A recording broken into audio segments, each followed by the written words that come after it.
Hi friends, welcome back to our channel Telugu travel stories. మనం present అయితే Tirupati bus స్టేషన్లో ఉన్నాం. ఇక్కడ నుంచి అయితే పాండిచ్చేరి బస్సుకి అయితే వెళ్తున్నాం. పాండిచ్చేరికి తిరుపతి నుంచి డైరెక్ట్గా బస్సు అయితే ఉంటుంది.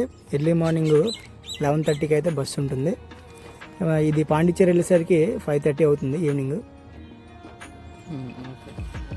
తిరుపతి నుంచి పాండిచ్చేరి వెళ్ళడానికి తమిళనాడు డిపో బస్సులు అయితే చాలా ఎక్కువ ఉంటాయి, కానీ మన ఆంధ్ర డిపోది ఒకే బస్సు ఉంటుంది.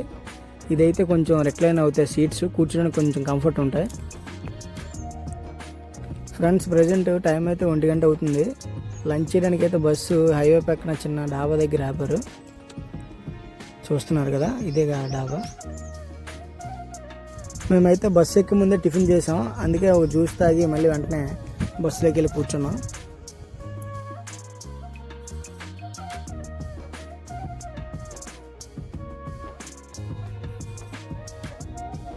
బస్సులో అయితే చిన్న కునికేసాం. ఈలోపు 5:30 అయింది.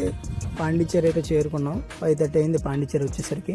ఇదే పాండిచ్చేరి బస్ స్టేషన్, చూస్తున్నారు కదా.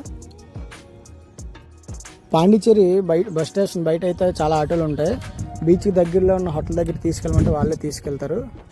మమ్మల్ని అయితే బీచ్కి 300 మీటర్ దూరంలో ఉన్న హోటల్ దగ్గరికి అయితే దించారు. మాకైతే అది 1800 పడింది పర్ నైట్కి. చూస్తున్నారు కదా, ఇదే ఆ హోటల్. మేమైతే లగేజ్ అంతా రూమ్లో పెట్టి పక్కన ఉన్న రాక్ బీచ్ దగ్గరికి అయితే వెళ్ళిపోయాం.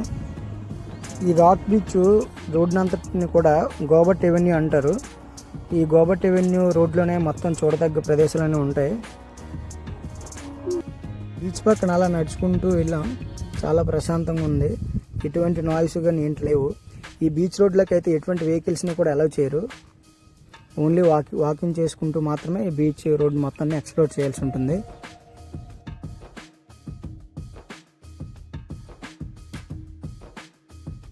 అలా నడుచుకుంటూ వెళ్ళగానే మనం ఓల్డ్ లైట్ హౌస్ దగ్గరికి అయితే వచ్చేసాం. చూస్తున్నారు కదా, ఇదే ఓల్డ్ లైట్ హౌస్. ఈ ఓల్డ్ లైట్ హౌస్ని అయితే 1836లో కట్టారు. దీన్ని 1979లో కొత్త లైట్ హౌస్ కట్టిన తర్వాత టూరిస్ట్ అట్రాక్షన్ కింద వాడుతున్నారు.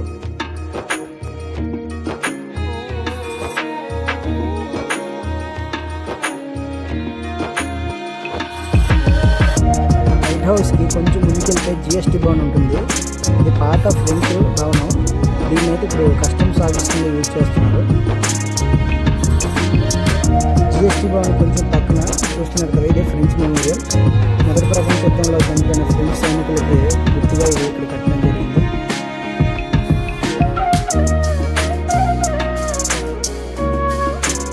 ఈ ఫ్రెంచ్ మెమోరియల్కి కొంచెం ముందుకు వెళ్ళగానే బీచ్ పక్కన లీక్ కేఫ్ అనే బిల్డింగ్ కనిపిస్తుంది కదా. ఇదైతే 19వ శతాబ్దంలో ఆర్డర్ ఆఫీస్లో యూజ్ చేశారు. ఇప్పుడైతే దీన్ని కాఫీ షాప్లో యూజ్ చేస్తున్నారు.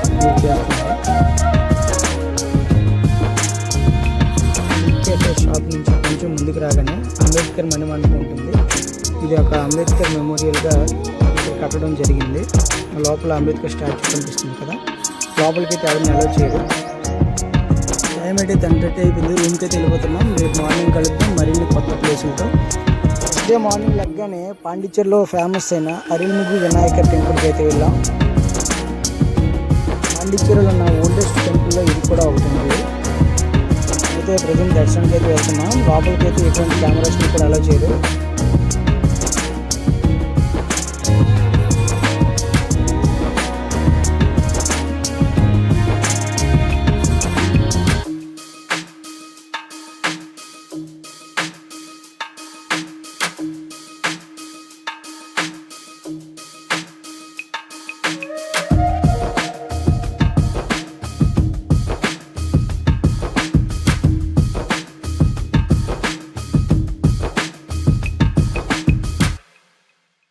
టెంపుల్ దర్శనం చేసుకొని టిఫిన్ చేసి మళ్ళీ మనం బీచ్ స్ట్రీట్లోకి అయితే వచ్చేసాం.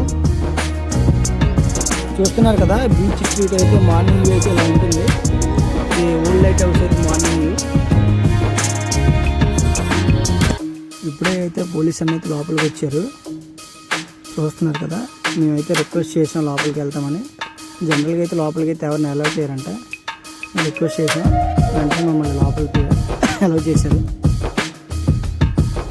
అలా మేము 2 ఫొటోస్ కూడా తీసుకొని చిన్న వీడియో క్లిప్ తీసుకొని అలా బయటకు వచ్చేసాం.